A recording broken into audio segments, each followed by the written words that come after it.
Hi மக்களே, welcome back to Chennai computers. வழக்கமா அப்பப்ப ஆசூஸ் டஃப் கேமிங் லேப்டாப்ல ஆஃபர் வந்துட்டு இருக்கும். அதே மாதிரி இன்னைக்குமே ஆஃபர் ஸ்டார்ட் ஆயிடுச்சு.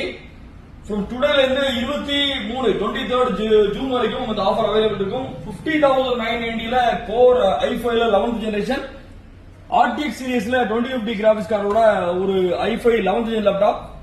டஃப் கேமிங் பொறுத்த வரைக்கும் ஃபாஸ்ட் மூவிங் லேப்டாப் அப்படின்னு சொல்லலாம். 50,990 ரூபாய் பட்ஜெட்ல ஒரு 144 ஸ்கிரீன்ல ஒரு செமையான டஃப் கேமிங் லேப்டாப். இந்த லேப்டாப் நம்ம கிட்ட நிறைய வேரியன்ட்ல கிட்டத்தட்ட ஒரு 6 வேரியன்ட் அவைலபிள் இருக்கும். கோர் i5ல, கோர் i7ல, Ryzen 9ல, Ryzen 7 அப்படின்ற ஒரு 4-5 வேரியன்ட் அந்த டிஸ்கிரிப்ஷன்ல ஃபுல் டீடைல் கொடுத்துருவோம். 50,990ல 15.6 inches, 52,990ல 17.3 inches tough gaming laptop. Tough gaming laptop பாத்தீங்கன்னா இன்னையிலிருந்து ஆஃபர் ஸ்டார்ட் ஆகுது. இன்னையிலிருந்து 23 ஜூன் வரைக்கும் ஆஃபர் கண்டினியூவா இருக்கும்.